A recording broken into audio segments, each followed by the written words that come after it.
Hello student. Now we are going to discuss the answer of physiology MCQs. A little bit difficult, I believe. The MCQ which has been asked in physiology is a little difficult.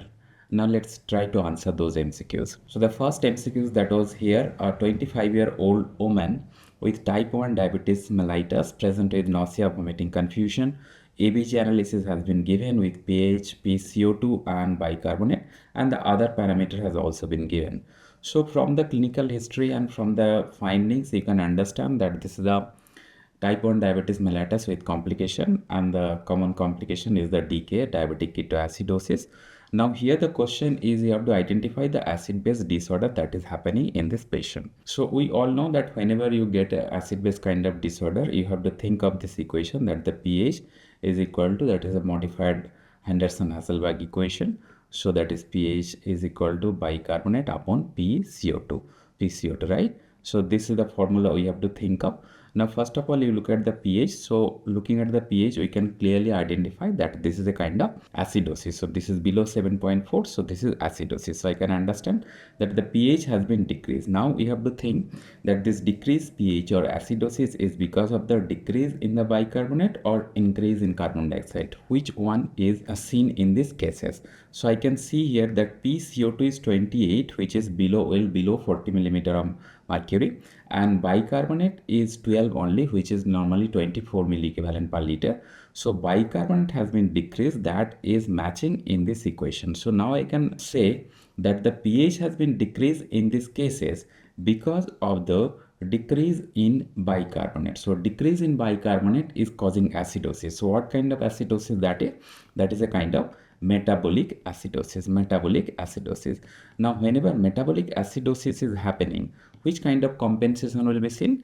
The respiratory compensation. So how the metabolic acidosis will be tackled down? By decreasing the carbon dioxide concentration or carbon dioxide washout. So that is also seen in these cases. So we can easily understand that metabolic acidosis with compensation. So answer will be metabolic acidosis with appropriate respiratory compensations, because both are changing in the same direction. So option A will be the answer in this case, right? So I believe you have answered this because this is known thing, right?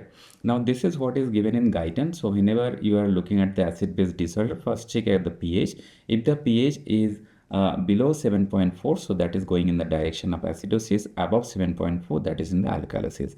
Now acidosis, you have to check whether this acidosis is because of the bicarbonate or because of the increased carbon dioxide. Accordingly, it will be respiratory or metabolic, and then the compensation will be seen. So compensation in the direction, if the metabolic is the problem, then the respiratory compensation will be seen, and in the respiratory problem, then the renal compensation will be seen in the form of bicarbonate, right? So this way we can identify the acid-base disorder. So I think this is easy. Now the second question, this is also a little bit easier. A marathon runner is undergoing graded trailmade exercise test.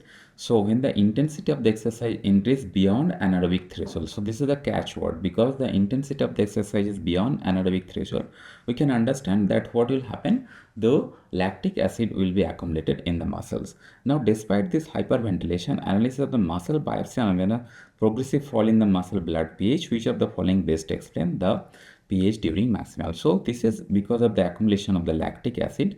So the lactic acid means that is what kind of acidosis will be seen? Lactic acid production exceeds buffering capacity. This will be the answer. So try to understand this thing. So this is the normal diagram, what happens during normal exercise with increasing intensity. So this x-axis is showing different grades or different intensity of exercise, and the y-axis is showing oxygen uptake. You know, initially whenever you are doing grade 1 or 2 or 3 or 4 kind of exercise, there will be increase in oxygen consumption more proportionally. But whenever you reach up to a maximum level of exercise, your oxygen consumption will plateau, and this is known as a VO2 max, maximum oxygen that can be consumed by with highest intensity of exercise. Now as you can see here, that from this grade 4 onward, oxygen consumption is in plateau. But still you can find out that the lactic acid production within the muscle is increasing proportionally. So during high intensity exercise, we all know that the lactic acid will be accumulated in the muscle. This lactic acid is going to react with the bicarbonate. Obviously Okay, and what is the end result? The end result is that carbon dioxide production, excess carbon dioxide production. This carbon dioxide is not due to the metabolism of the muscle, but this is the excess carbon dioxide which is produced by this kind of reaction. So this excess carbon dioxide, what it is going to do, it is going to stimulate your ventilation, and this ventilation will causes wash out of extra carbon dioxide from the blood, because of which during high intensity exercise the PCO2 of the arterial blood will fall rather than increase. Arterial blood I am talking about. So please remember that the venous blood carbon dioxide will be high. That carbon dioxide will be washed out from the lung. And what is the stimulus for the hyperventilation? The excess carbon dioxide which is produced from the lactic acid. Otherwise the carbon dioxide will be washed out during the intensity of exercise, but whenever you are going beyond this stage 4, the excess carbon dioxide that will be produced by this lactic acid reaction will stimulate the additional ventilation. That additional or extra ventilation will wash out more carbon dioxide from the body, because of which there will be decrease in the partial pressure of carbon dioxide in the arterial blood in high intensity exercise. And that is what is being asked in this question, that lactic acid production exceeds the buffering capacity of the blood, and that is causing this problem here. Which of the following best explain the fall in the pH during maximum exercise? So I believe you have understood this. So up to moderate grade of exercise, that is up to this 4 moderate grade of exercise, whatever acid is produced, that will be buffered by the blood. But whenever extra lactic acid is produced, that will produce extra carbon dioxide, and it will stimulate excess ventilation, which will decrease the partial pressure of carbon dioxide in the blood. Okay. Now the next question, the migratory motor complex appears as a periodic burst of high amplitude contraction in the stomach and small intestine during fasting. Everything is true. So this is a true statement. Now migratory motor complex is a fasting motility which is regulated and controlled by hormone motilin, even without the help of the nervous system. Means the external nervous system that is there in the GIT, apart from the entry nervous system, I'm talking about the vagus nerve. Okay, that without the vagus nerve, the MMC can easily control within the GIT with the help of the hormone that is motilin. So initiation and the control or the regulation of the MMC is done by motilin, and it's a fasting motility. Then second is, this contraction was primarily stimulated by vagal cholinergic activity associated with feeding. So this is completely false. Neither the MMC is a feeding motility, neither it is controlled by vagal cholinergic activity, it is controlled by motilin. So A is correct, but the R is false. So A is true, but the R is false is the best possible answer in this question. Okay, next question. So this is simple, a mathematical question where you have to calculate the clearance. Okay, so what you have to calculate? You have to calculate the creatinine clearance. So we all know the formula of the clearance. So clearance is equal to U V upon P.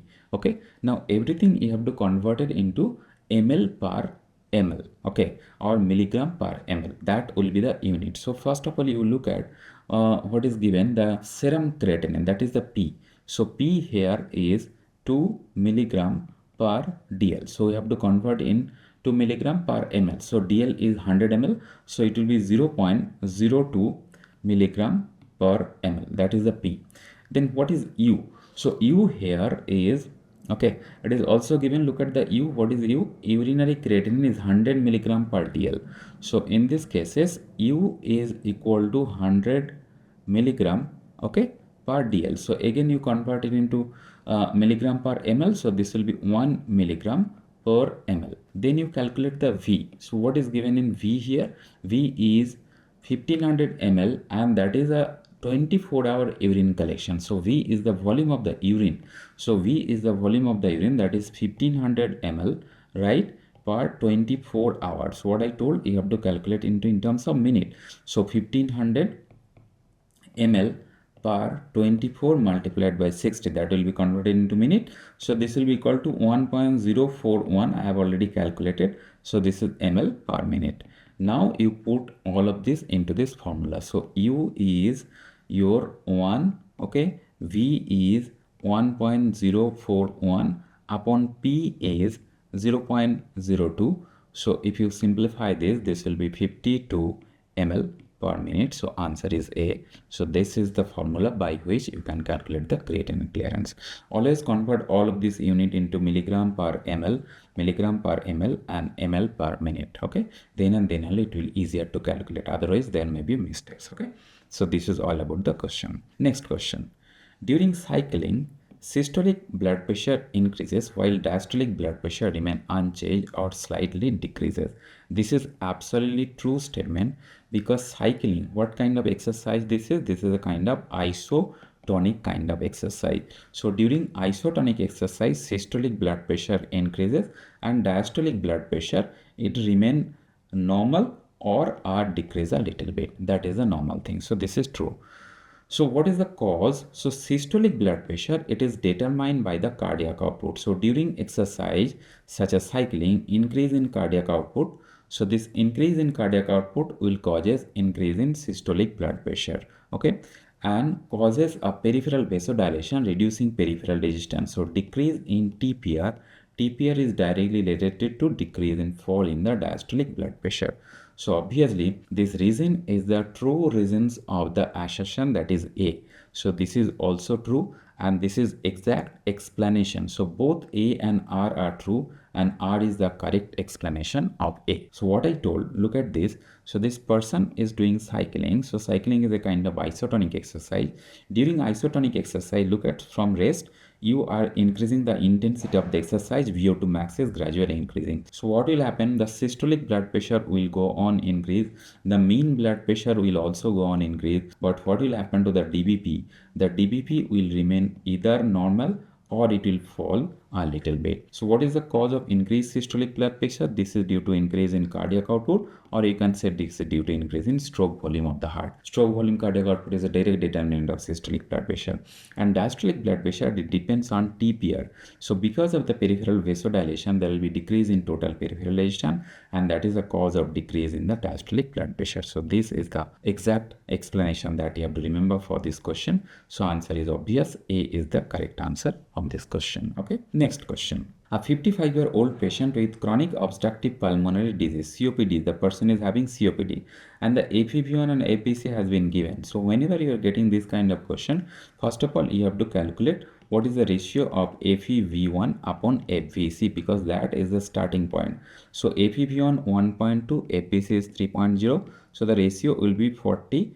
If you calculate in percentage, so that will be in percentage. So 40% means it is below the predicted, well below the predicted, that is 70% is generally written as the predicted. So if it is going below the predicted, so first of all you have to think of that this is a kind of obstructive disease. So what you are going to do, first of all you have to look at FEV1 upon FVC ratio. So if this ratio is below, predicted, okay, below 70%, then you have to think that it is a kind of obstructive disease. Okay, but obstructive can be associated with, okay, mixed feature also. So if the ratio is above 70, okay, if the ratio is greater than 70%, then either it can be a restrictive disease, okay, either it can be a restrictive disease or it can be a normal phenomena.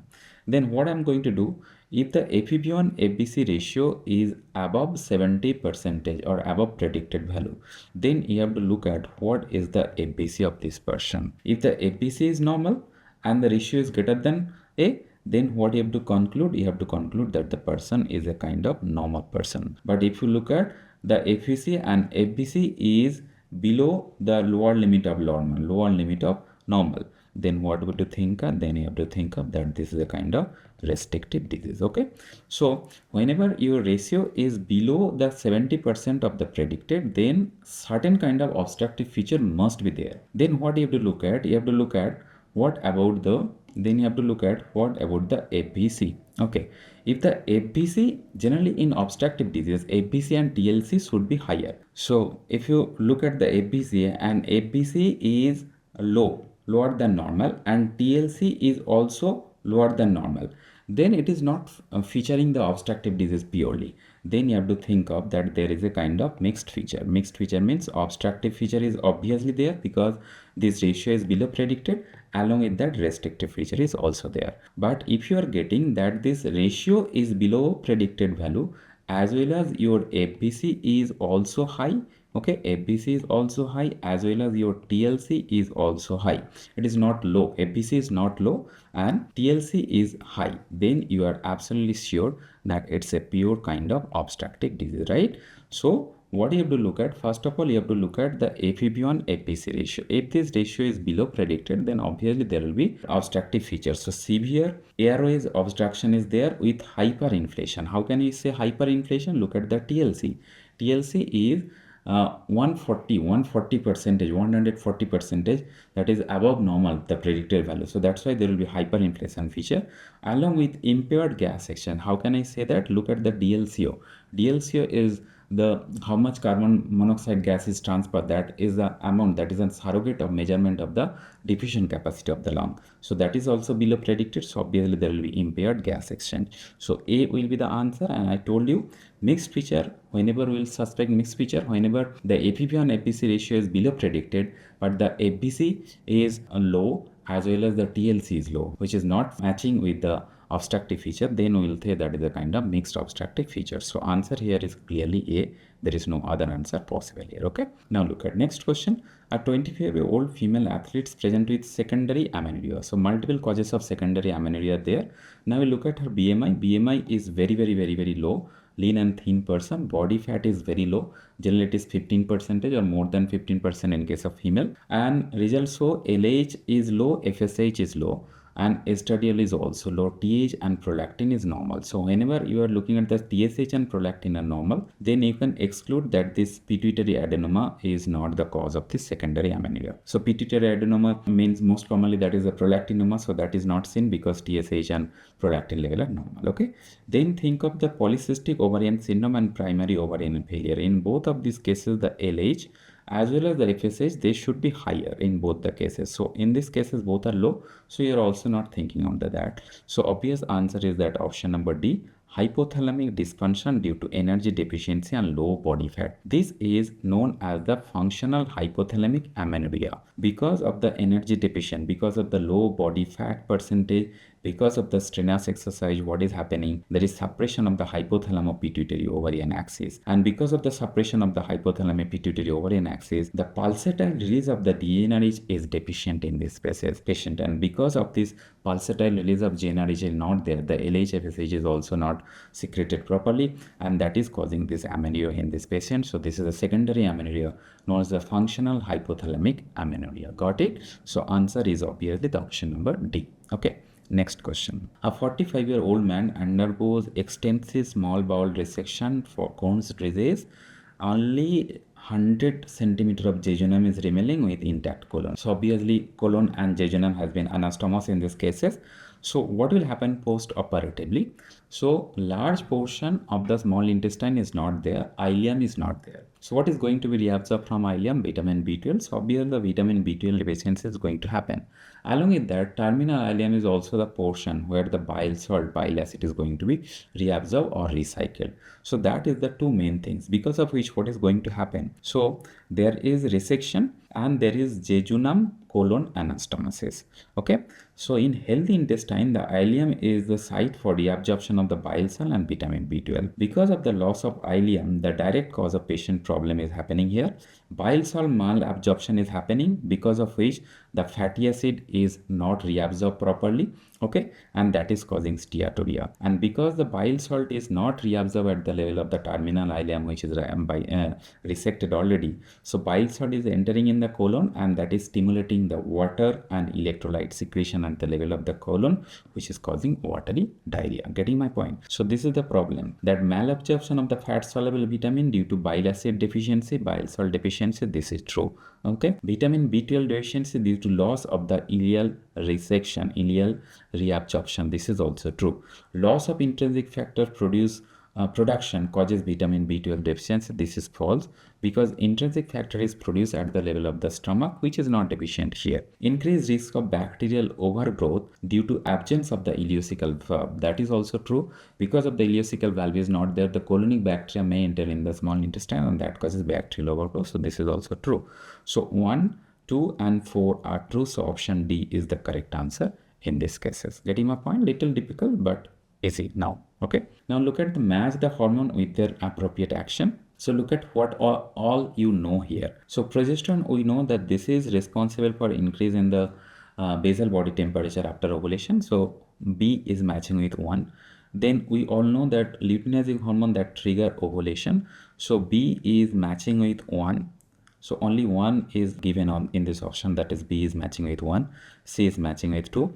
Then I'll check the others one, like prostaglandin. This is responsible for menstrual bleeding and uterine spasm. This causes the vasoconstriction. Okay, that will cause ischemia and menstrual bleeding. So D is matching with 3. That is also correct. And obviously the remaining one, although I don't know the value of the estradiol normally, but it is easy to match here. So A is matching with 4. So option number D is the correct answer in this question. Got it? Okay. Next question. 65-year-old male hypertensive patient, generally with weakness to increase urinary frequency. Laboratory investigation shows serum sodium is a little higher than normal. So 145 is the normal, so little higher than normal. Potassium is very low. Okay. Chloride is also lower. Bicarbonate is higher. So this is a kind of metabolic alkalosis with hypokalemia. So Cone syndrome, Butters, Gittelman, all of them will have this kind of biochemical feature. Now look at the age of the person, 65-year-old male. So we can easily exclude it is not the Butters, not the Gittelman, because generally it is present in the early childhood or maybe in the young adult, not in 65-year-old male. Right? Secondary hyperaldosteronism and Cone syndrome. So in secondary hyperaldosteronism, Cone syndrome, in both the cases, this can be seen. But in secondary hyperaldosteronism, the sodium level will be either low or it will be normal. It is not a little higher. But in Cone syndrome, the sodium level is little higher. So looking at this clinical feature, the best answer to choose here is primary hyperaldosteronism or Cone syndrome, which is causing metabolic alkalosis with hypokalemia, right? So this is the answer in this question. Next question, it's a basically anatomy question. Okay, so in fetus, how the oxygenated blood is flow from placenta? So the answer is A, from the umbilical vein, ductus venosus, inferior vena cava, right atrium, foramen ovale, okay, left atrium, and then left ventricle and aorta. So this is the diagram I have kept here from the placenta. So it is going through the umbilical vein. Then if you follow this, from the umbilical vein it is going to the ductus venosus. From there it is entering in the inferior vena cava. From there the right atrium, okay, then the right ventricle, and then the ductus arteriosus is going in the left side, and from there it is going to the aorta. So this is anatomy question, but answer I have already given. Next is a 28-year-old woman, 34 week of gestation, present with routine checkup. As part of the evaluation, pulmonary function is performed.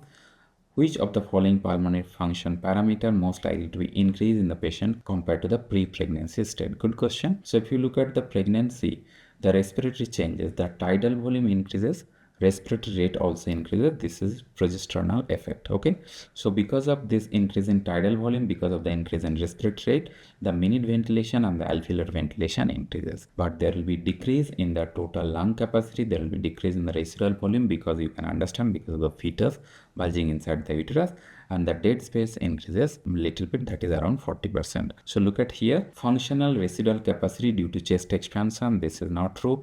Tidal volume increase due to increase in respiratory drive, this is true. Okay, so this is our answer.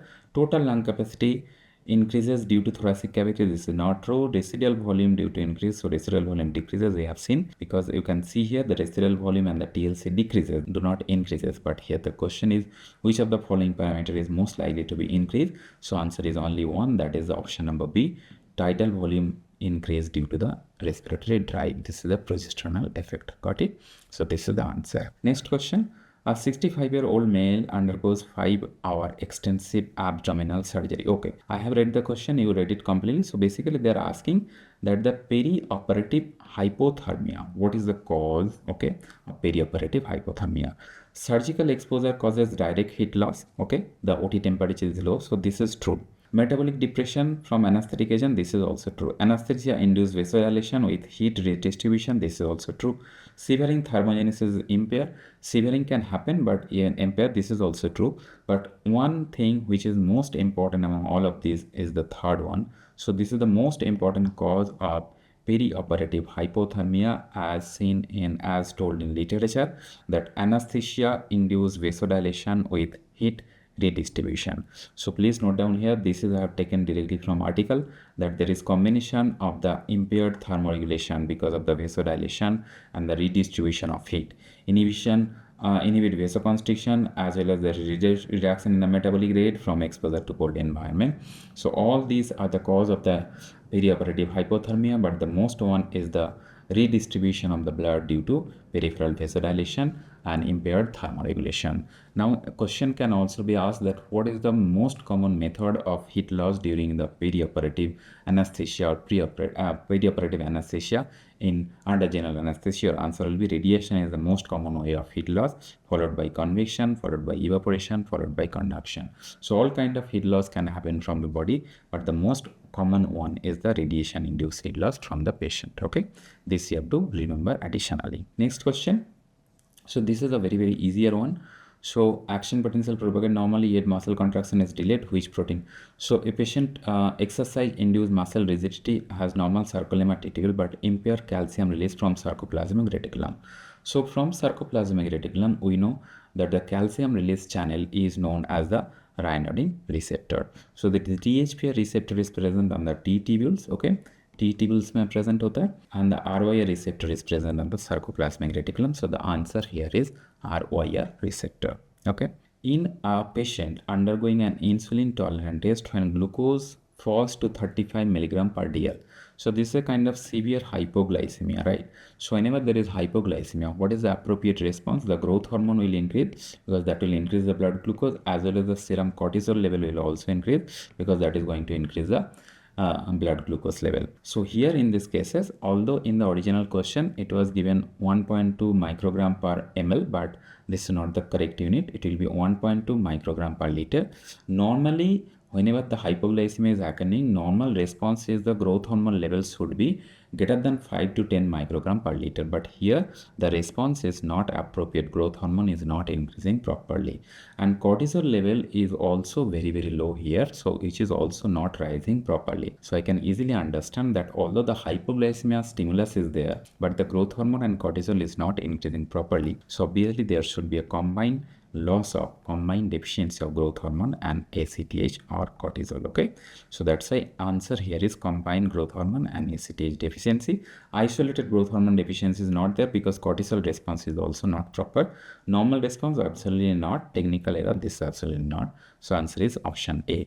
That is the answer in this question. So this is all about physiology MCQ, a little bit difficult, but try to practice this kind of MCQ.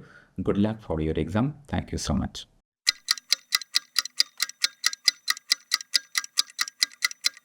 Hi everyone, welcome to this recall session on INI-CET champion exam.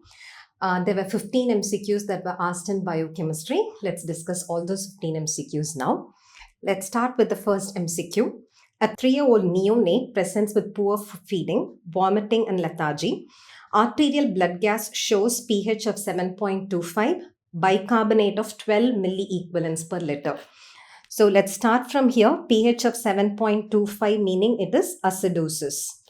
And you see that the bicarbonate value is low. You know the normal value of bicarbonate is between 21 and 27 milliequivalent per liter. So this is acidosis that is associated with a low bicarbonate, which means you see metabolic acidosis. So the first positive finding here is metabolic acidosis. Plasma ammonia level is elevated. So metabolic acidosis with elevation of ammonia. Plasma amino acid profile reveals a markedly increased citrulline level. So the third positive finding is increase in citrulline values. Urinary orotic acid levels are significantly elevated. So the fourth positive finding is elevation of orotic acid levels. And this explains metabolic acidosis because there is elevation of metabolic acidosis. No, because there is elevation of orotic acid, there is metabolic acidosis.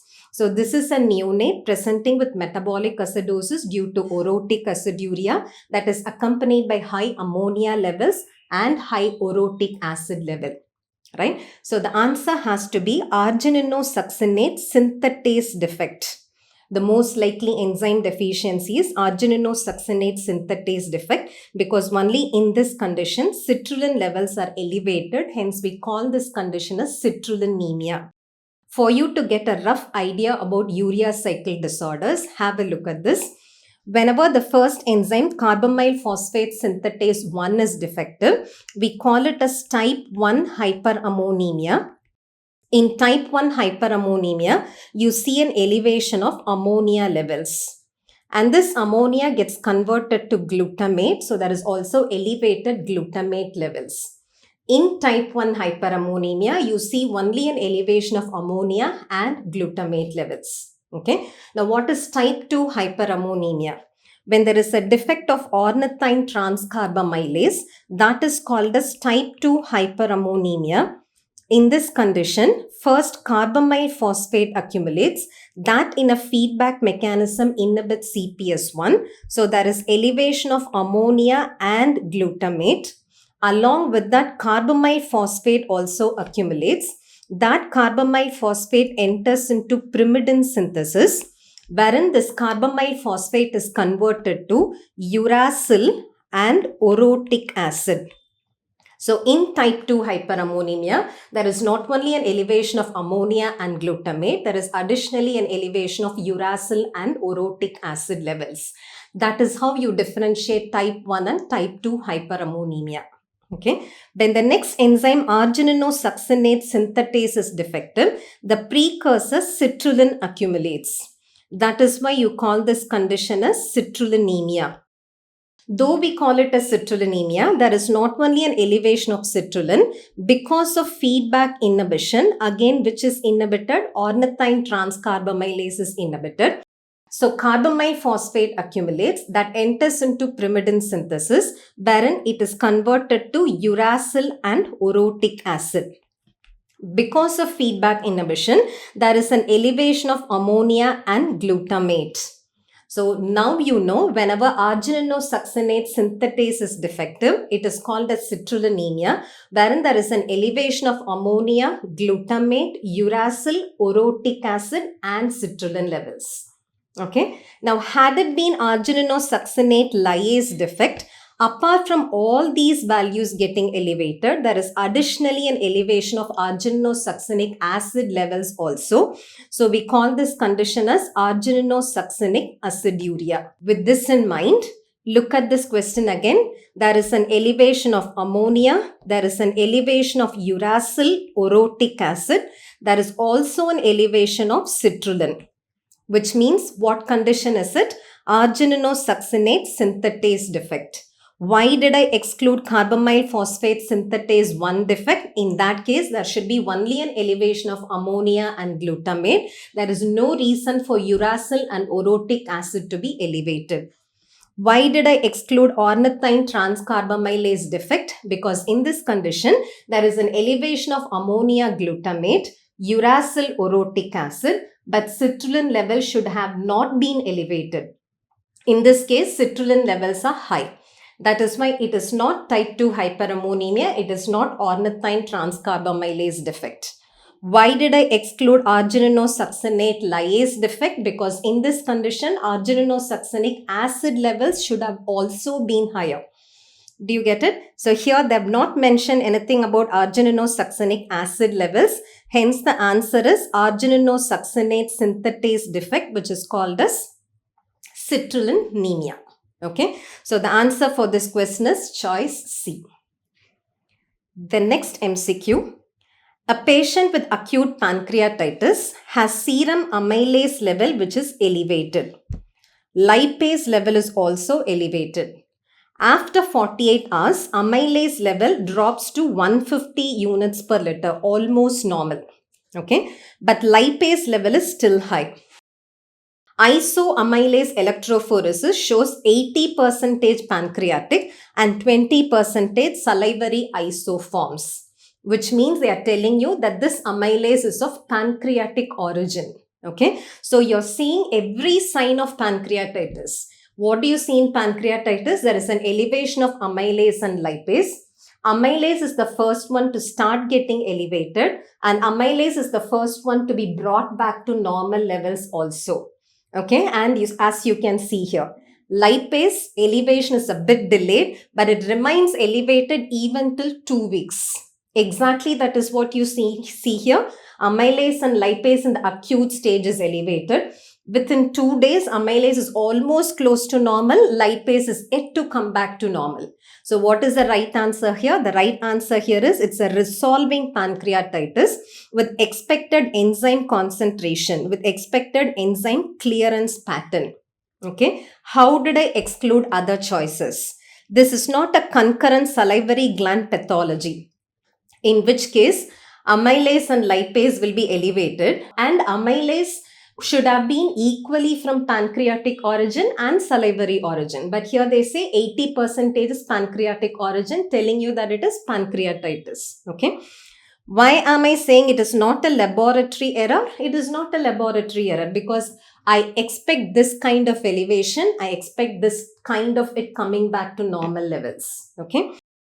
Progression to pancreatic necrosis. Had it been pancreatic necrosis, there will be a sudden drop in both amylase and lipase levels. Yeah, once there is necrotic change in the pancreas, both amylase and lipase levels will be immediately very low. That is not what I see here. So the answer is resolving pancreatitis with expected enzyme clearance pattern. Okay. The next MCQ. A 45-year-old man with a history of chronic alcohol use presents with abdominal pain. Lab findings reveal AST, which is high. Just remember, normal AST and normal ALT should be less than 40. Don't get confused with the various numbers that are given for AST and ALT. Just remember, AST and ALT should be less than 40. Here, AST is elevated, ALT is also elevated. But do you see that AST ALT ratio is 2.9? Whenever the AST ALT ratio is more than 2, it means mitochondria is getting affected, right? And the major or the most common mitochondrial poison is alcohol. So whenever there is AST ALT ratio which is more than 2, then suspect chronic alcoholism as a cause. Alcohol mediated liver damage. And that is further reinforced by the fact that GGT is also elevated. You know, alcohol is an enzyme inducer. GGT is a microsomal enzyme, levels of which will be quickly elevated whenever there is alcoholism. So AST ALT ratio more than 2 and GGT getting elevated tells me that it is alcoholic hepatitis. Understood? So the answer here is choice B. Match the glycogen storage disorders with their respective enzyme defects. This we know very well, right? So I've told you this multiple times. Pompey's disease is a glycogen storage disorder, which is also a lysosomal storage disorder caused by the defect of acid maltase or alpha glucosidase. So one has to be paired with B. Okay. Now, McArdle's disease, I asked you to remember it as M for M. That is because of the defect of muscle phosphorylase. So, 1 has to be paired with B, 2 has to be paired with D.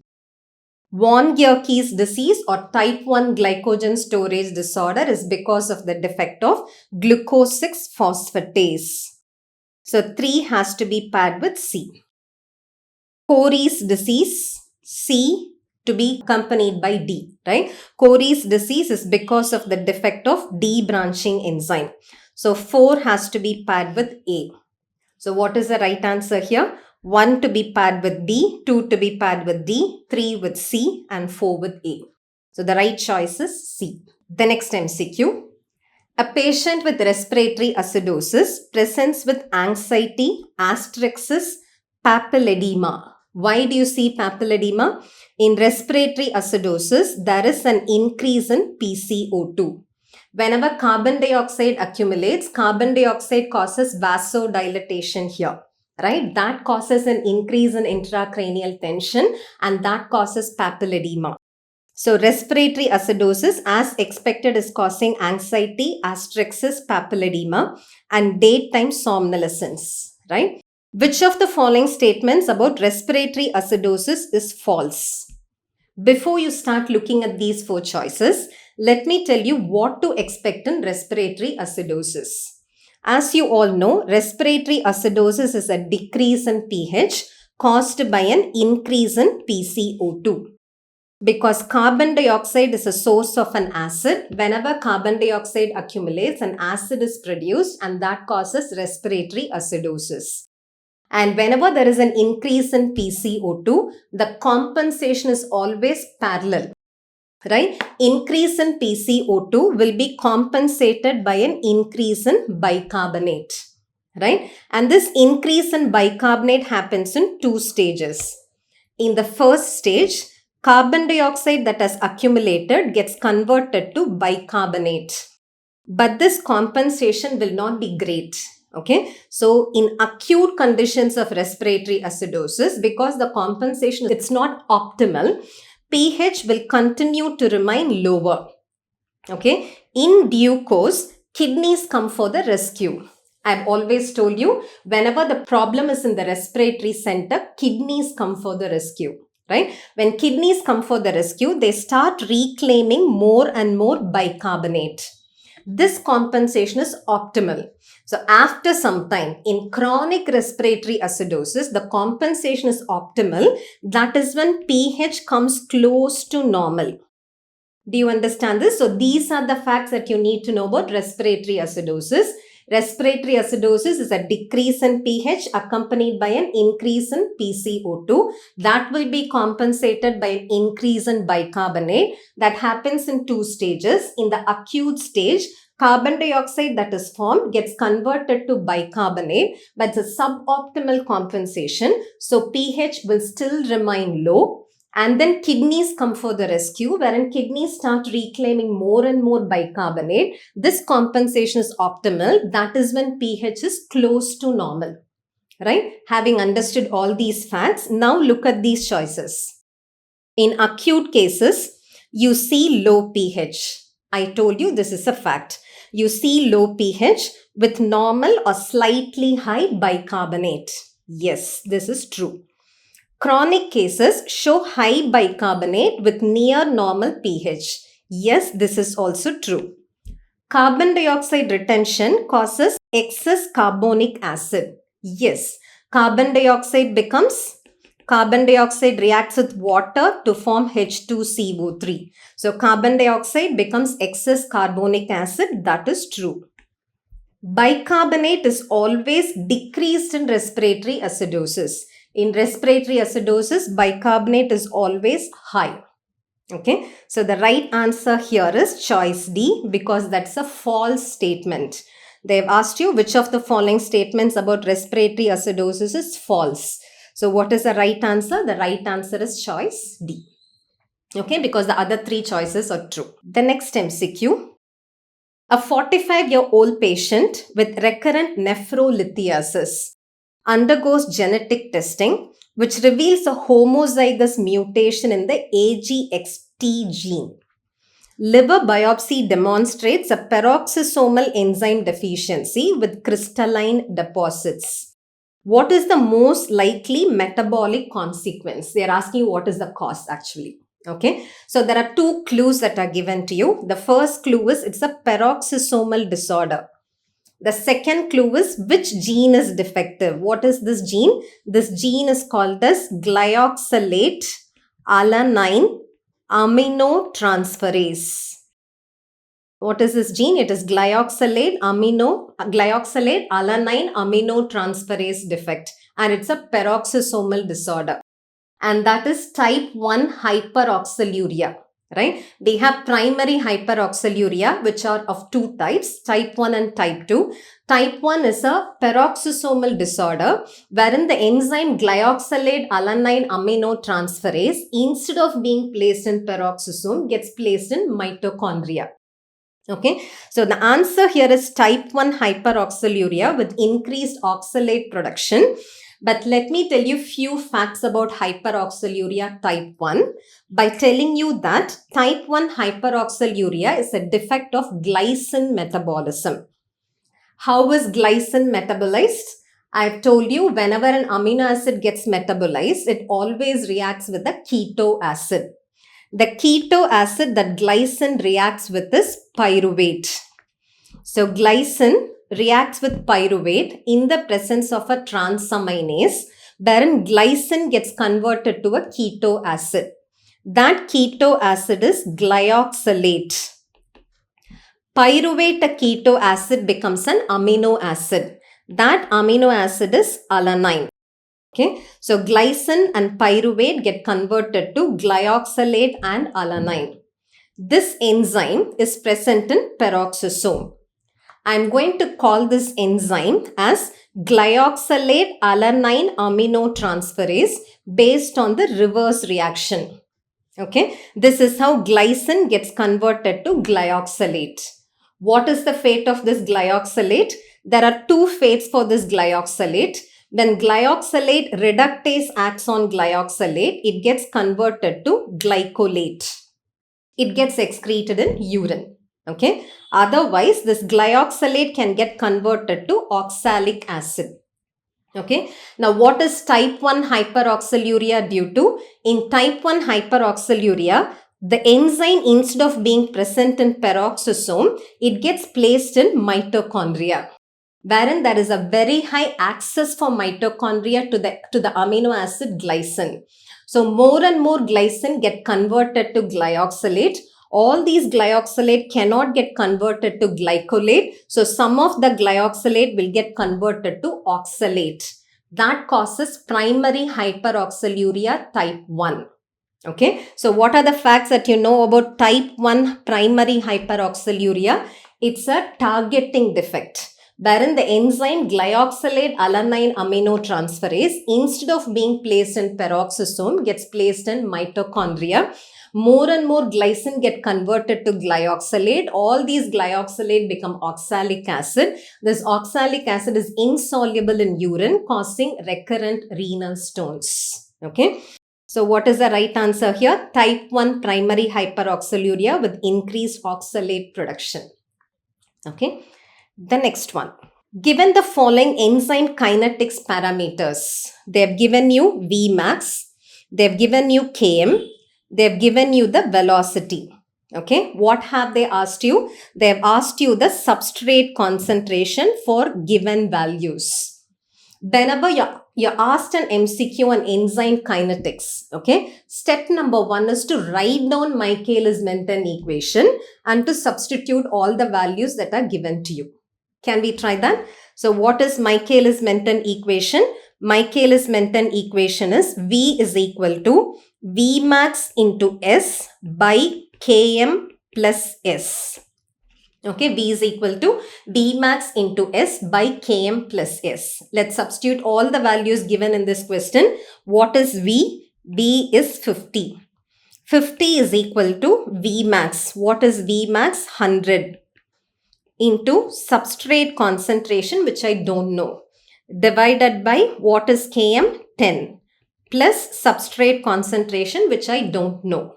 Okay, so if I cancel these two, this becomes 2. This is 1. So let me cross multiply this. 10 plus x is equal to 2x. So 10 is equal to x. So what is the substrate concentration? The substrate concentration is 10. Okay. So what is the right answer here? The right answer is choice B, 10 micromoles. So what is the take-home message for all of you? Whenever you see an MCQ, a problem, right, on enzyme kinetics, first write down Michaelis-Menten equation. What is Michaelis-Menten equation? V is equal to Vmax into S by Km plus S. All of you should memorize this equation and then you substitute all the values that are given to you. Then you will get the right answer. Okay. The next MCQ. A 40-year-old male with premature coronary artery disease has a lipid profile wherein total cholesterol is high, right? The normal total cholesterol is less than 200 milligram per deciliter. Here the total cholesterol is high. And LDL value is very high. Okay. So this is predominantly an LDL metabolism defect. HDL value is moderately low. And triglyceride level is marginally high. Okay, so predominantly cholesterol level that is high, predominantly LDL level that is high, family history is significant for early myocardial infarction, physical examination reveals tendon xanthomas.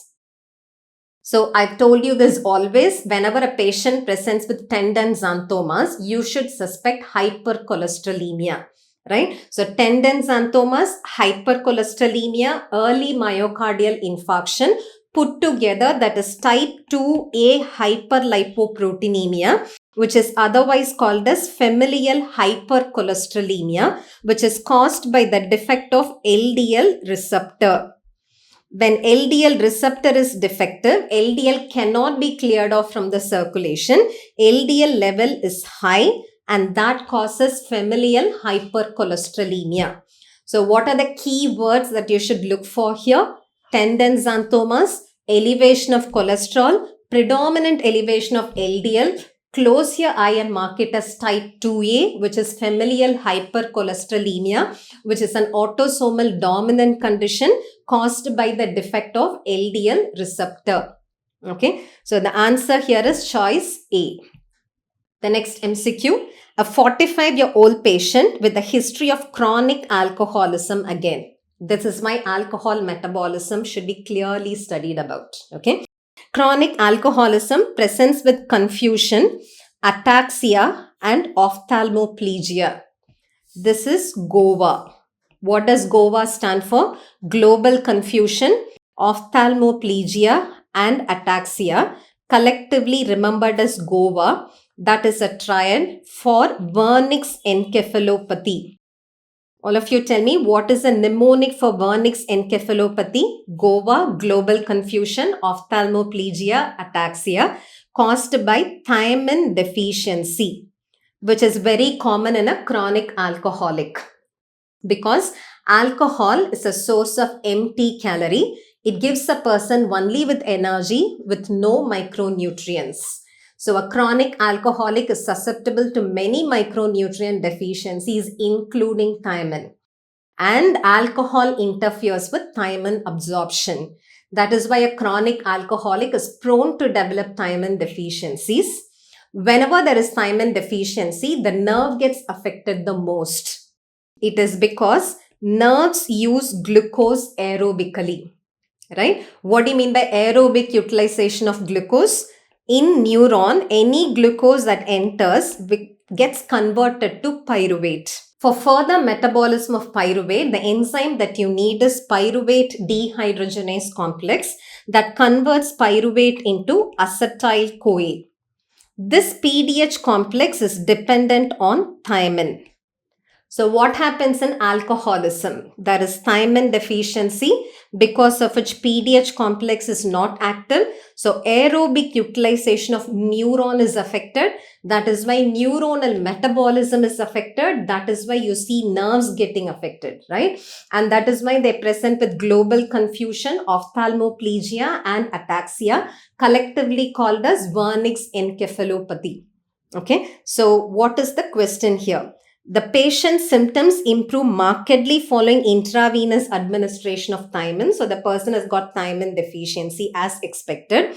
But the question is, which enzyme complex is predominantly affected in this deficiency? In thiamine deficiency, PDH complex is affected. That is why there is neuropathy. Okay, so the answer is pyruvate dehydrogenase complex. Okay. So please remember, Wernicke's encephalopathy is because of PDH complex not working. So the next MCQ, which of the following factors can cause the denaturation of DNA? Before you look at all these statements, let me first tell you what is denaturation. Denaturation is otherwise called as unwinding. So denaturation is a process by which a double-stranded DNA undergoes unwinding to form two single strands. We know that the double-stranded DNA is stabilized by hydrogen bonds. So how do you think you can bring about denaturation? By breaking all these hydrogen bonds. And hydrogen bonds get broken at higher temperature. So what is TM or melting temperature? It's the temperature at which 50% of a given double-stranded DNA undergoes unwinding to form two single strands. And this TM or melting temperature is directly proportional to GC content. It is inversely proportional to AT content, right? Because if a DNA has more of GC content, there is more of hydrogen bond. So higher temperature will be required to denature that DNA. That is why TM is directly proportional to GC content, but it's inversely proportional to AT content. This TM is also directly proportional to salt concentration because salts generally stabilize any structure. So there are two ways in which you can bring about denaturation. One is by increasing the temperature. The other one is by reducing the salt concentration. Reduction of salt concentration can be done by chemicals like formamide and urea. Okay, so have all these facts in mind. Now look at these statements. Yes, we can bring about denaturation by increasing the temperature. So A is a true statement. Can you bring about denaturation by increasing the salt concentration? No.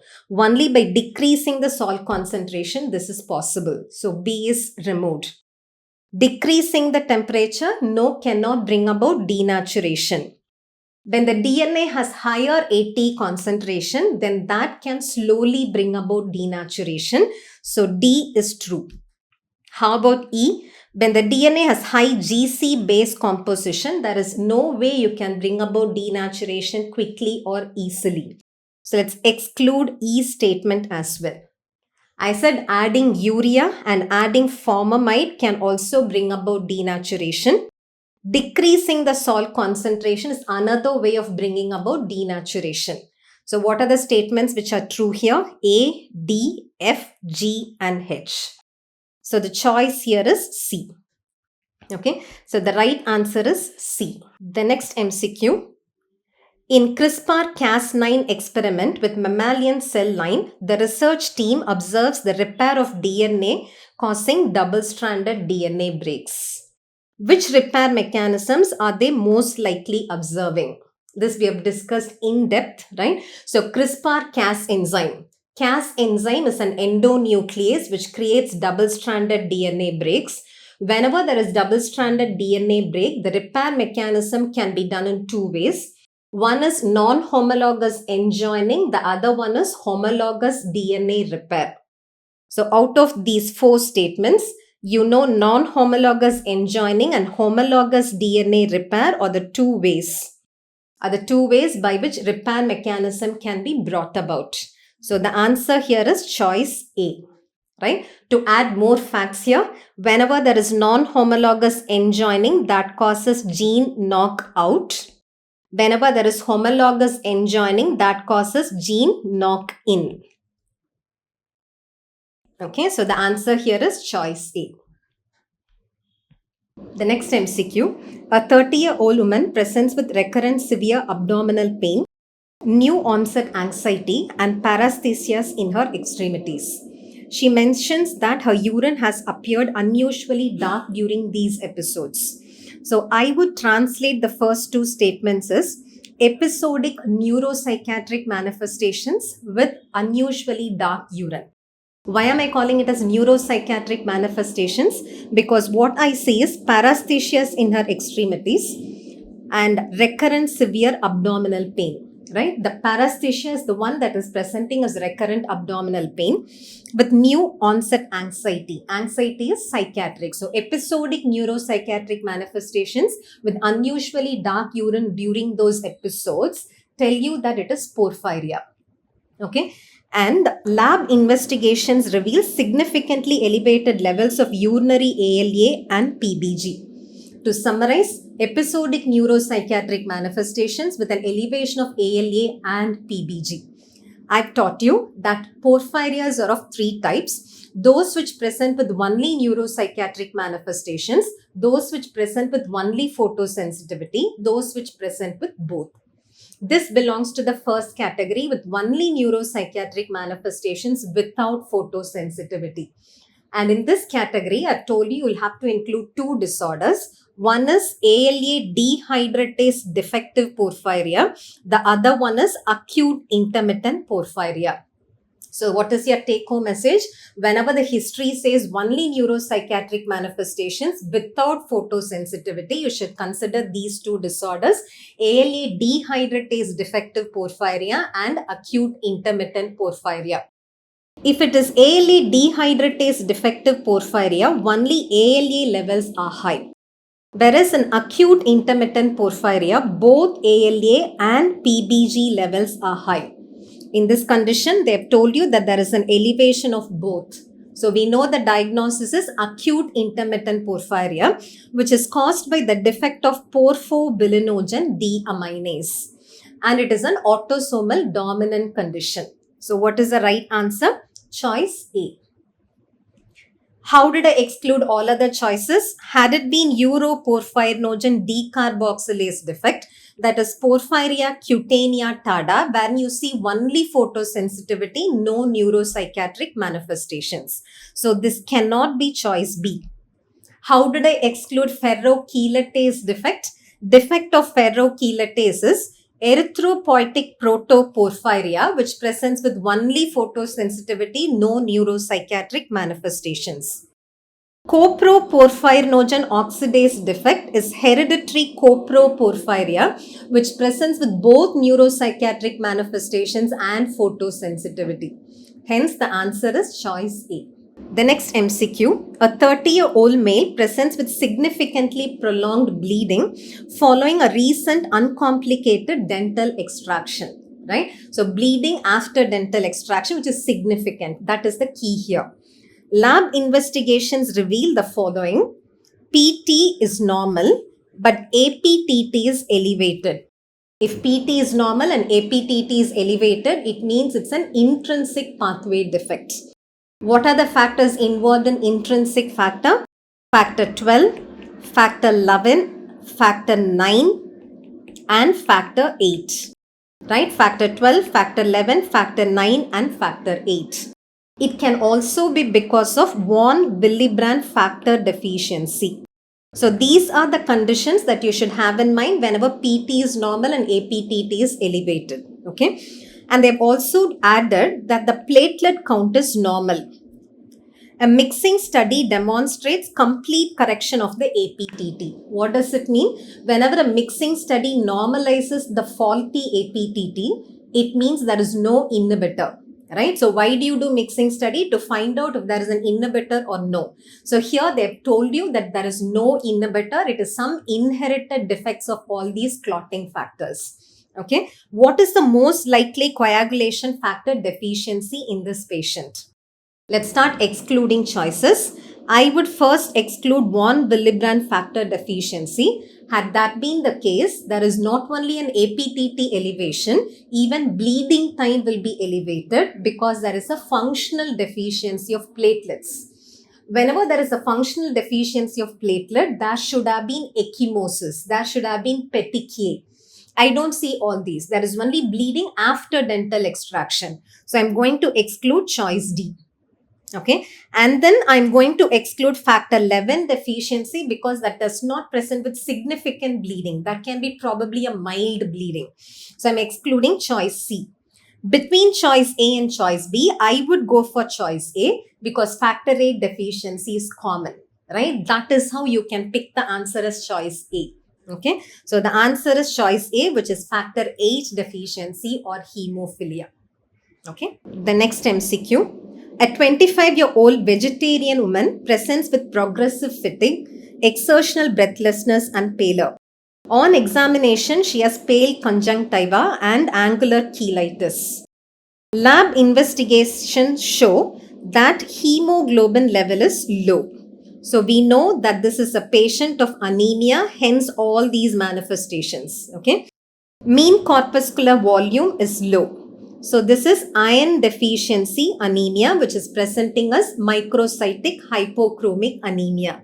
So we know this is iron deficiency anemia with serum ferritin, which is low, right? So obviously it is nutritional iron deficiency. Do you understand this? Because it cannot be an anemia of chronic disease. Even anemia of chronic disease can present like iron deficiency anemia with microcytic hypochromic anemia. But if it's anemia of chronic disease, we know ferritin levels will be high.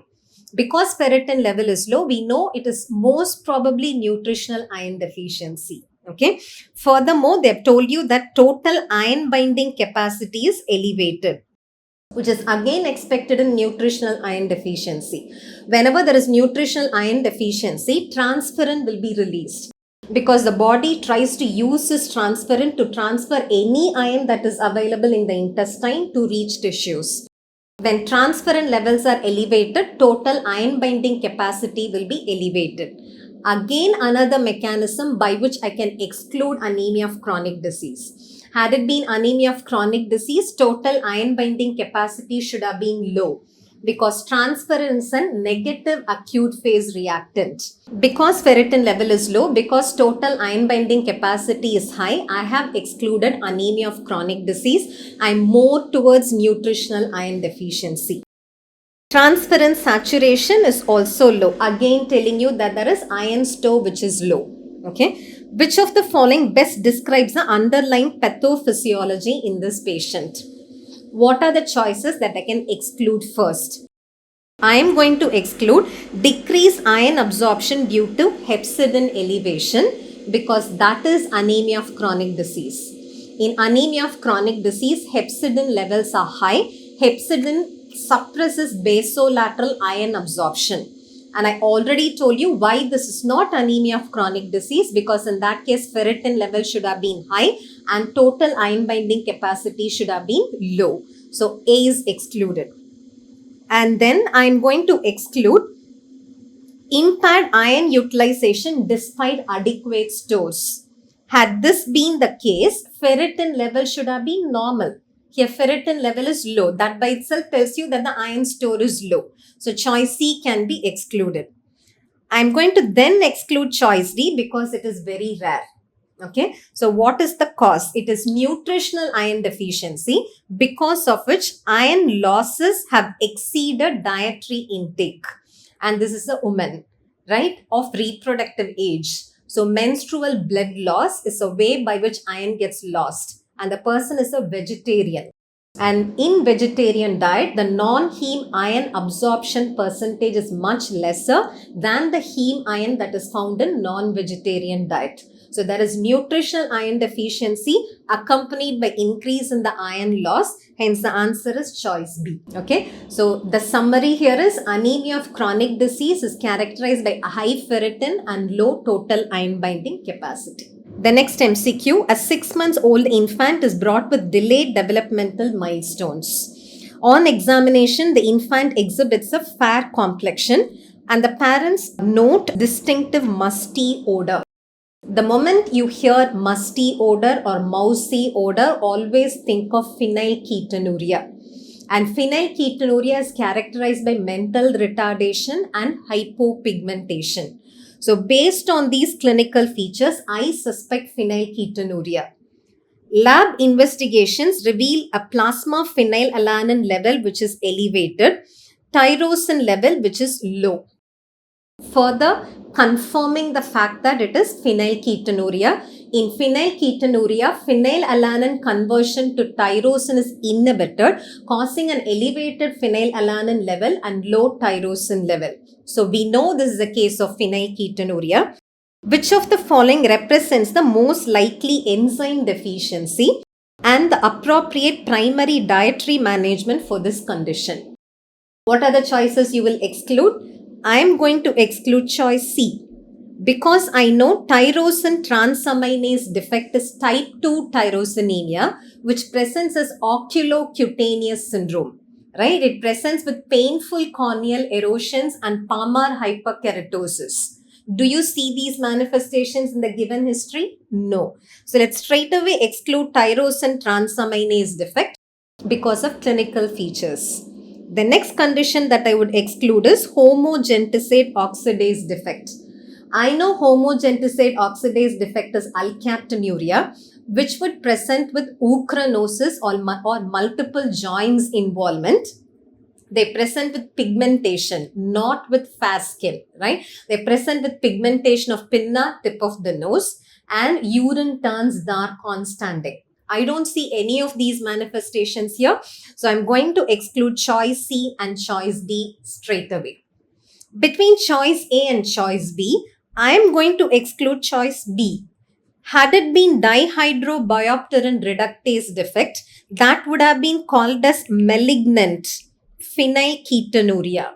In malignant phenylketonuria, there is not only manifestations like musty or mousy odor with mental retardation, you would have observed further neurological deficits like seizures, hypotonia. All those are not seen. Why will you see seizures and hypotonia and malignant phenylketonuria? Because when dihydrobiopterin reductase is defective, tetrahydrobiopterin is not formed. Without tetrahydrobiopterin, not only phenylalanine hydroxylase is affected, even tyrosine hydroxylase will be affected, tryptophan hydroxylase will be affected. When tyrosine hydroxylase and tryptophan hydroxylase are defective, there will be low neurotransmitter levels. There will be low level of dopamine, norepinephrine, epinephrine, and serotonin. When all these neurotransmitters are deficient, the child would present with seizures and hypotonia. Do I see all these manifestations in the history? No. And that is why I'm excluding choice B. What is the right answer? Choice A, phenylalanine hydroxylase defect. So do you see that all these biochemistry MCQs are case-based MCQs? And that is why biochemistry is completely a clinical subject. You will be able to understand many of the clinical conditions if you understand biochemistry conceptually. Yeah, thank you.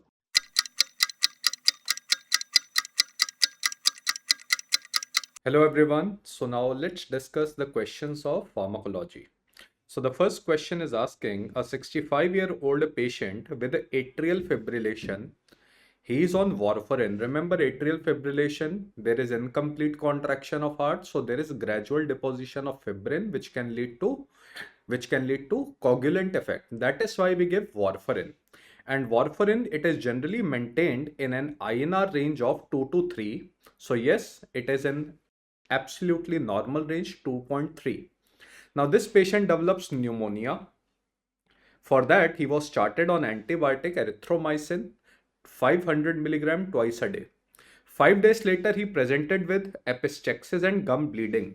So yes, there is toxicity of warfarin because there is anticoagulant effect, and INR shows a value of 6.8. So yes, INR is also raised. So what is the most likely mechanism for this drug interaction? So remember, warfarin in our body, it is metabolized or degraded by CYP enzyme, notably CYP2C9 enzyme. And we know that erythromycin is a CYP inhibitor. Because of this reason, warfarin will not be degraded, and it can lead to increase in toxicity of warfarin. And toxicity of warfarin will lead to bleeding. So the correct answer for our question is option number C. Erythromycin inhibits CYP2C9. It inhibits warfarin metabolism. So now the next question is a 45-year-old man with relapsed multiple myeloma. Now he has progressed despite prior treatment with lenalidomide, dexamethasone and bortezomib. Remember, these three drug combination is the treatment of choice for multiple myeloma, in which bortezomib is a proteasome inhibitor, which is a separate question. Dexamethasone is a corticosteroid and lenalidomide is a drug similar to thalidomide. Now, after cytogenetic analysis, it reveals some deletion in 17p, translocation, and CD38 positivity. Based upon the high risk cytogenetic profile, what is the appropriate next line therapy? So remember, the first line therapy of multiple myeloma is bortezomib, lenalidomide, and dexamethasone (BLD). Now, if there is relapse, or you can write refractory cases, first we do whether a cytogenetic marker, whether this multiple myeloma is CD38 positive or not. If it is CD38 positive, like in our question, then we give a monoclonal antibody daratumumab and another monoclonal antibody which blocks CD38 receptor on multiple myeloma cell is isatuximab. So the correct answer is option number D. Now, if it is CD38 negative, then we have a drug we can start is, if it is CD38 negative, then we can start a drug belantamab mefodontin. It is given only in this case. Belantamab mefodontin is a monoclonal antibody that block BCMA, B cell maturation antigen BCMA. Now, if it is still refractory, in that case, we can start CAR therapy.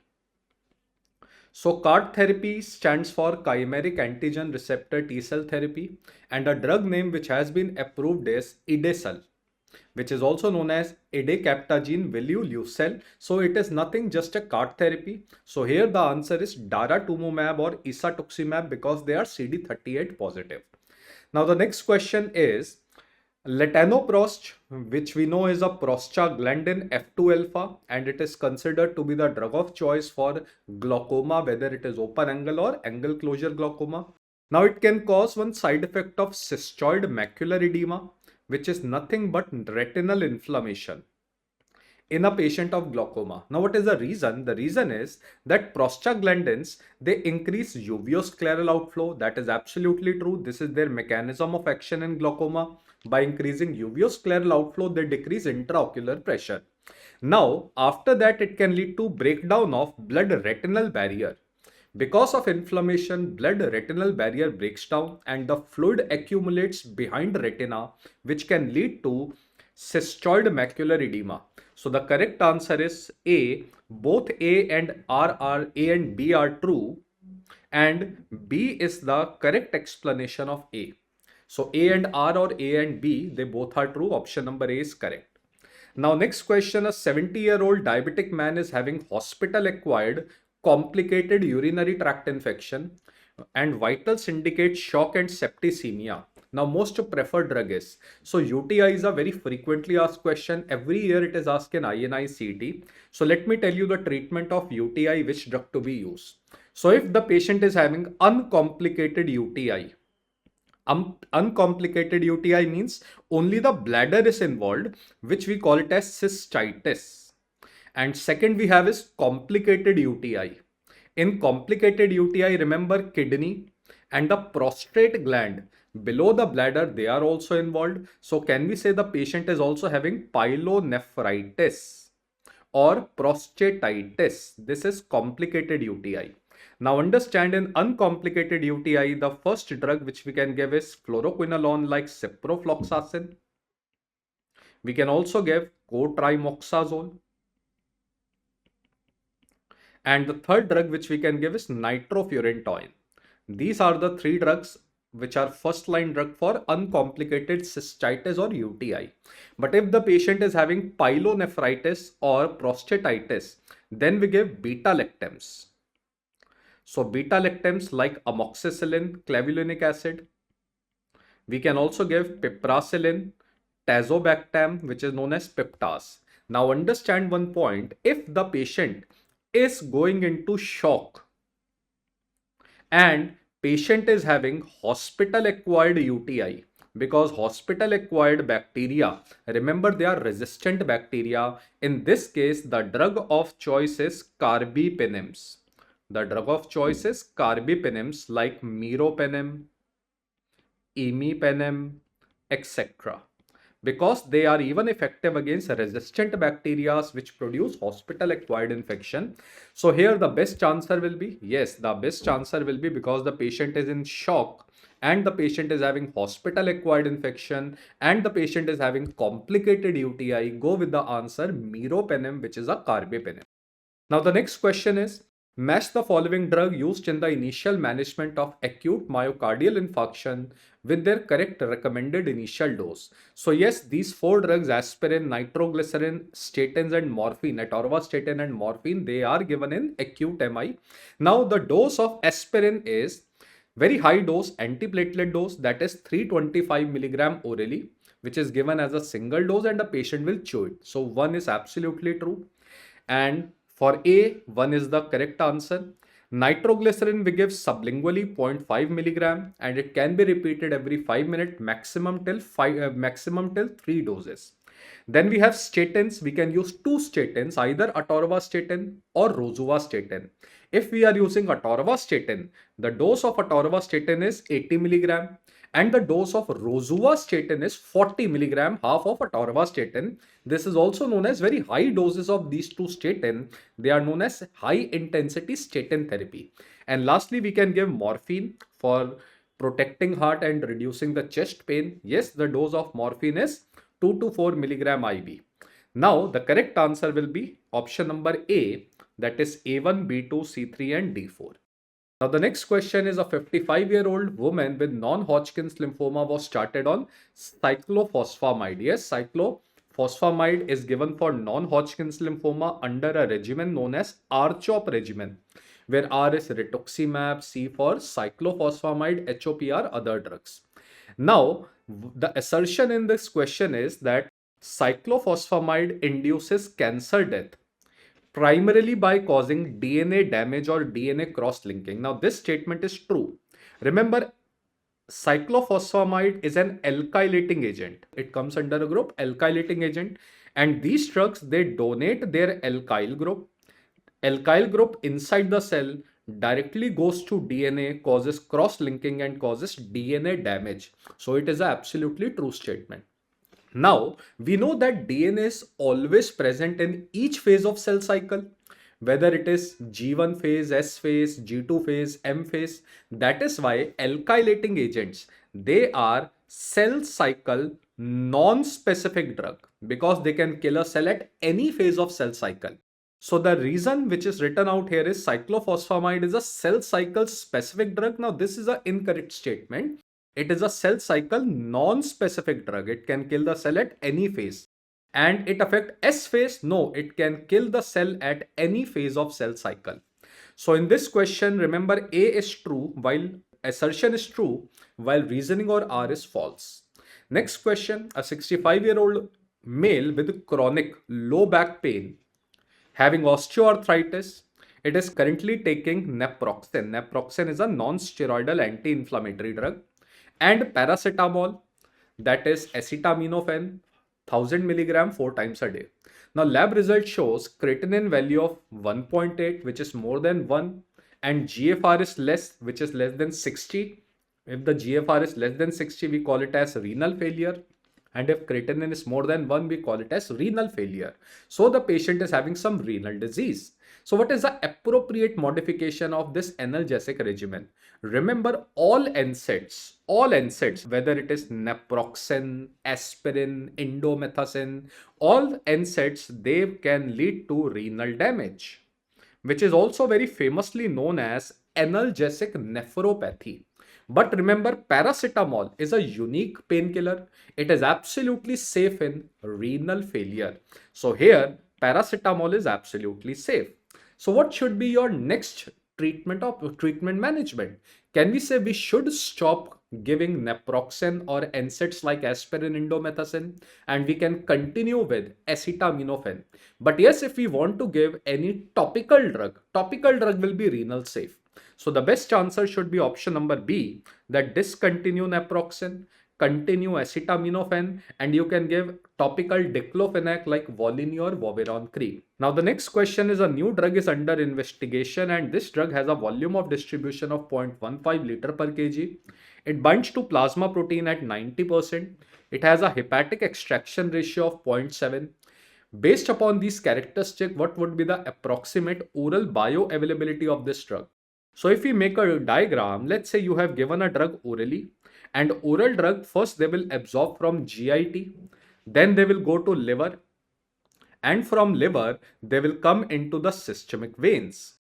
And let's say this drug, when comes into the vein, it will enter into the organs. The drug which is entering into the organ is known as volume of distribution, and the drug inside the plasma is attached to plasma proteins also. Agreed? Now remember, what is bioavailability? Bioavailability means that when we have given a drug by any route or oral route, how much amount of drug will reach into the veins? That is bioavailability. So can we say volume of distribution and plasma protein binding has nothing to do with bioavailability? What factor is important? The factor which is important is that before it reach into the vein, how much amount of this drug is degraded by liver, and this is known as hepatic extraction ratio, which is also known as first pass metabolism of liver. And here it is given that first pass metabolism or hepatic extraction ratio is 0.7. It is 0.7. That means 70% of the drug will be degraded before it will reach into the veins. So can we say if we have given 100 milligram of a drug, 70 milligram of a drug will be removed by liver and only 30 milligram of the drug will come into the veins, which will be the bioavailability. So if extraction ratio is 70%, then in that case, the bioavailability will be 30% due to high first pass metabolism of liver. Now, next question is a 35-year-old male with schizophrenia or psychosis, and he was started on haloperidol, which is a antipsychotic drug. And remember, haloperidol block dopamine receptor in brain. Now, after 5 days, he developed rigidity, shuffling gait, and mask-like faces. So, can we say these features are similar to Parkinson disease? And this is known as drug-induced Parkinson disease, and it occurs because of blockage of dopamine receptor by antipsychotic drug at basal ganglia. Now, which of the following is the most likely cause? So yes, the patient is suffering from drug-induced Parkinson disease. Drug-induced Parkinson disease is also known as extrapyramidal side effects. So the answer is extrapyramidal side effects. Now the next question is a patient of type 2 diabetes mellitus. He was started on GLP-1 receptor agonist. Remember, any drug which is a GLP-1, which is glucagon-like peptide receptor agonist, these drugs, they will end with the word natide or glutide, like exenatide, liraglutide, dulaglutide, semaglutide. And the first drug which we made was exenatide. It was the first drug to be made. And interestingly, this drug was obtained from saliva of a lizard, poisonous lizard, Gila monster. But the problem with exenatide is that it was a very short-acting drug. It has to be given twice a day. That is why we modified this exenatide as liraglutide and dulaglutide, which are given once a day. But now we have made another drug, the longest acting drug, that is semaglutide, which is given once a week. So semaglutide is a once a week drug, and it is also available as oral preparation, while other drugs are only available as injection. Now, the question is asking which drug requires once a week dosing so that there can be maximum reduction in HbA1c level. So what is the best choice? Once a week. Once a week is semaglutide is the correct answer of our question. Now the next question is a 55-year-old woman undergoing treatment for breast cancer with doxorubicin based chemotherapy develops worsening of exercise tolerance, and echocardiography reveals left ventricular ejection fraction that was reduced from 60 to 40. So can we say the patient is having heart failure? Or can we say there is cardiotoxicity? And remember, any drug which ends with the word rubicin, their main side effect is cardiotoxicity. So doxorubicin causes cardiotoxicity, and to protect the heart, the antidote of doxorubicin induced toxicity, cardiotoxicity is dexrazoxane. It is an iron chelator which protects the heart from free iron related damage of the heart. That is a very detailed mechanism that is not required. So dexrazoxane is the antidote to protect the heart. So the answer of our question should be A. dexrazoxane with subsequent doxorubicin cycle. Next question, a 25-year-old woman with focal scissors currently treated with phenytoin, and now she's complaining cosmetic side effects of gingival hyperplasia, excessive hair growth like hirsutism, and coarsening of facial feature. Yes, these cosmetic side effects are very well known side effect of phenytoin. Now her scissor is very well controlled, but as she is a female, cosmetic side effects are unacceptable. So what is the most appropriate alternative to minimize the cosmetic side effect? Now understand, here the patient is suffering from focal scissors. And the first line drug for focal scissors are Lokpal. We can remember a mnemonic, Lokpal. L for lamotrigine, oxcarbazepine, carbamazepine, phenytoin, and a very famous drug, levetiracetam. Now understand, other drugs, they don't produce cosmetic side effects. So can you tell me which of the following drug is a first line drug which can be replaced with phenytoin? Yes, the answer will be levetiracetam. So next question, a 45-year-old male with a renal transplant recipient. He is on tacrolimus, mycophenolate, everolimus and prednisolone.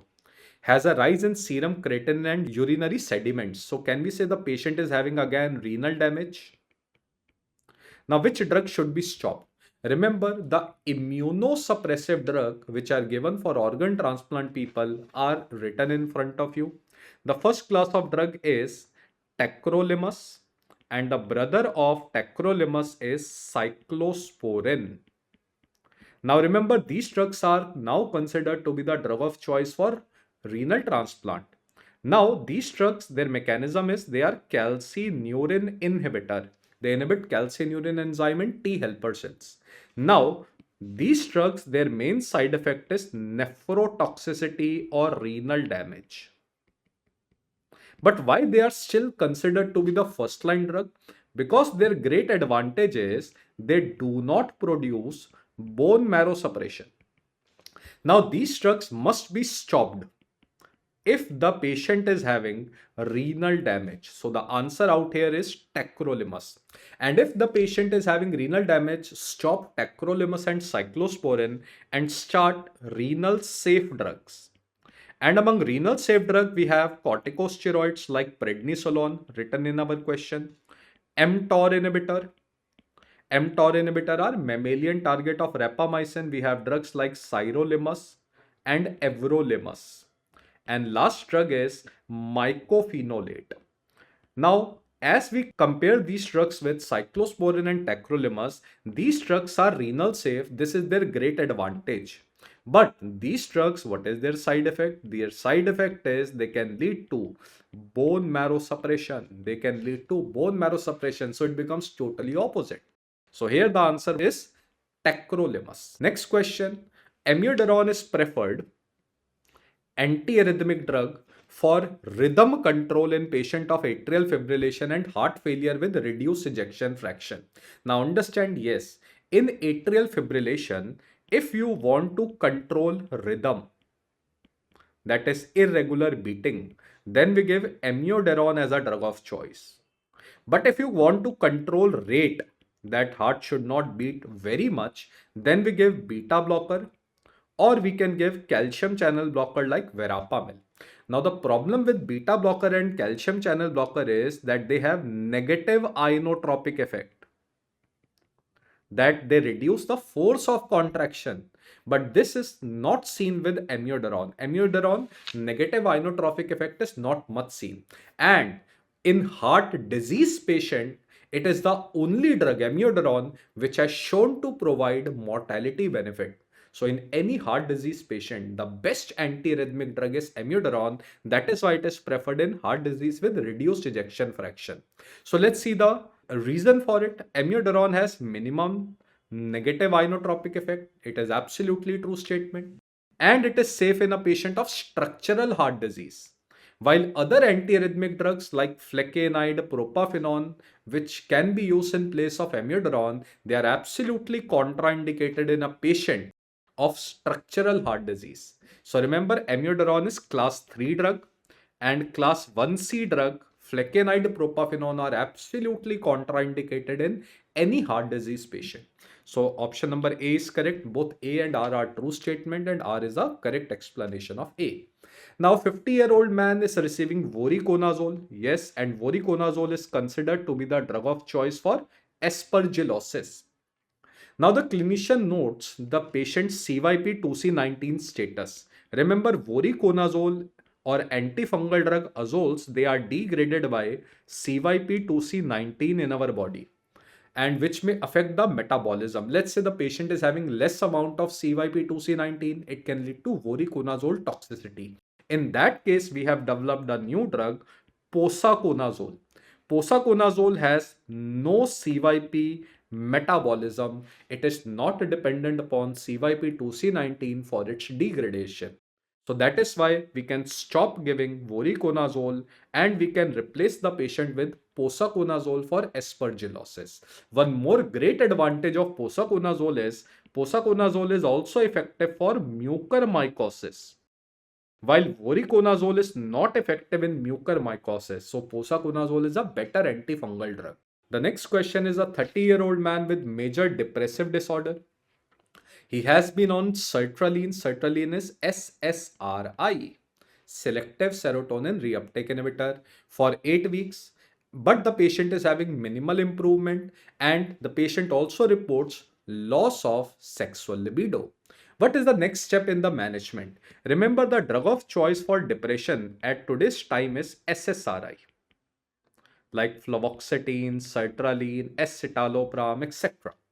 Now we wait for 8 weeks, or we can write we wait for 4 to 8 weeks, 1 to 2 months.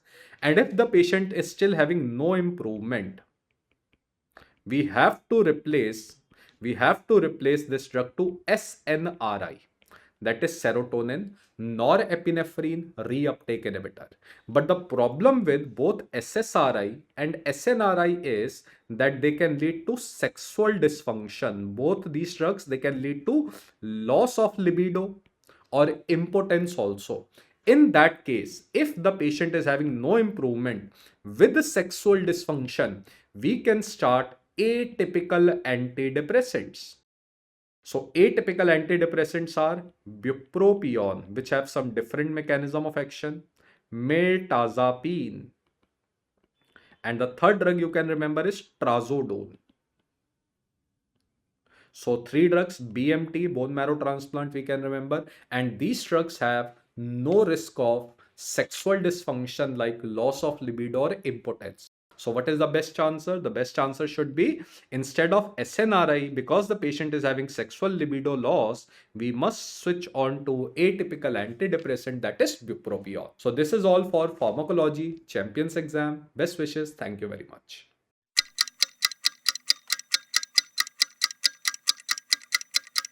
So friends, we are going to discuss two very, very important MCQ for this particular exam. The first one is this one. A 25-year-old male is found deceased in his apartment. The first important point is autopsy reveals cherry red discoloration of skin and blood with carboxyhemoglobin level of 70%. The carboxyhemoglobin level 70%. There are no sign of external trauma. And very, very important catchy point is a malfunctioning gas heater is found in closed room. What is the most appropriate classification of the manner of death? Option A, natural death due to equipment failure. Option B, accidental death by CO poisoning, carbon monoxide poisoning. Option C, suicide by carbon monoxide poisoning. And option D, undetermined manner pending investigation.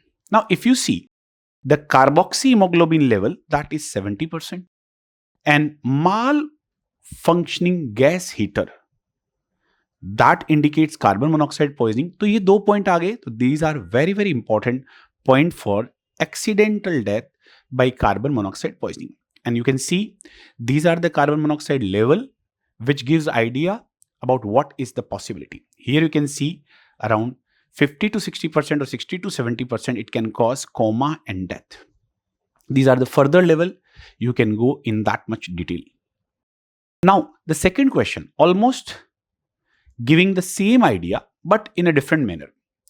A 25-year-old woman with a history of depression was discovered unresponsive at home and pronounced dead at scene.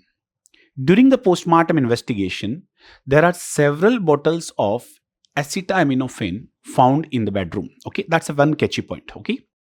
Toxicology result reveals a blood ethanol concentration of 0.15%, carboxyhemoglobin level of 15%, and acetaminophen concentration that is 200 milligram per liter. An autopsy again showing no evidence of trauma. Now, what is the most likely primary cause of death in this particular case? Now, ethanol level 0.15%, that is not intoxicated. Carboxyhemoglobin level, that is 15%. Again, as I told you, the 70% is a very big one. That is a poisoning, but that is not indicative. But this concentration of acetaminophen, that is the best idea that this is acetaminophen overdose with hepatotoxicity. Here you can see it is not acute alcohol intoxication. Here it is not carbon monoxide poisoning due to environmental exposure. And it is not a combined drug toxicity with synergistic effect. Here it is acetaminophen overdose with hepatotoxicity. So ये भी बहुत अच्छा question है, पिछले वाला भी बहुत अच्छा था. So these are two questions related with each other, but you can go here. Here answer is option C, acetaminophen overdose with hepatotoxicity. So these are two questions which are very important, and we can see these correlation between intoxication. So good luck. Goodbye.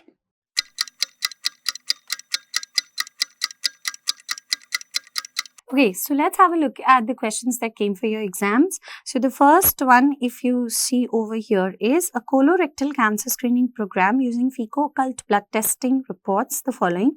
1,000 tests were performed, 100 tests were positive, 20 cancers were confirmed among the positive tests, and 5 cancers were found among the negative tests. What is PPV? Now see, sometimes it does happen that you, as soon as you get a numerical, you have to try to recollect what the formula is. So I have always taught you PPV means everything positive. So this is TP upon TP plus FP into 100. Okay.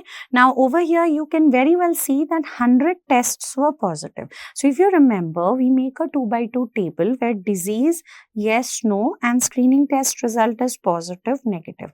This is your TP, this is your FP, this is your FN, and this is your TN.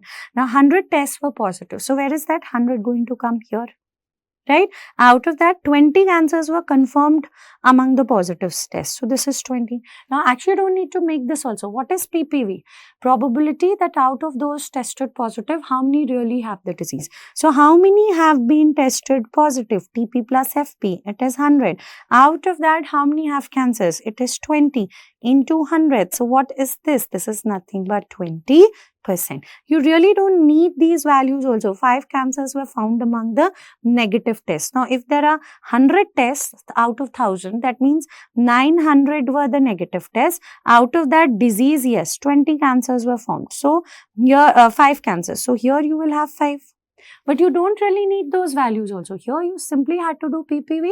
Out of all those tested positive on a screening test, how many really have the disease? So, how many have been tested positive? 100 tests were positive. Out of them, how many had cancers? 20. Got it? Okay, next one.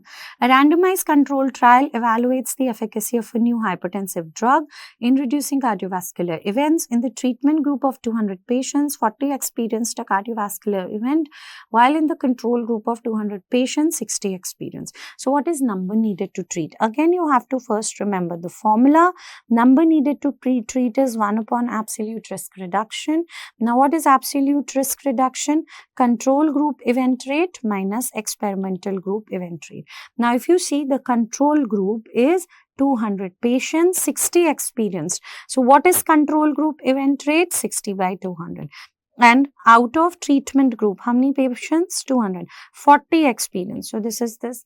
Now what is absolute risk reduction? 60 minus 40. So that would be 20 by 200. Okay. So that would be 1 by 10. Now what is number needed to treat? It is nothing but absolute 1 upon absolute risk reduction. So it will be 1 upon 1 by 10. So that will be 1 upon 1 by 10. So that will be equal to 10. So the correct answer is 10, number needed to treat. If they ask you relative risk reduction in your exams, it is nothing but control group event rate minus experimental group event rate divided by control group event rate. Okay, so I think that's it. Thank you so much.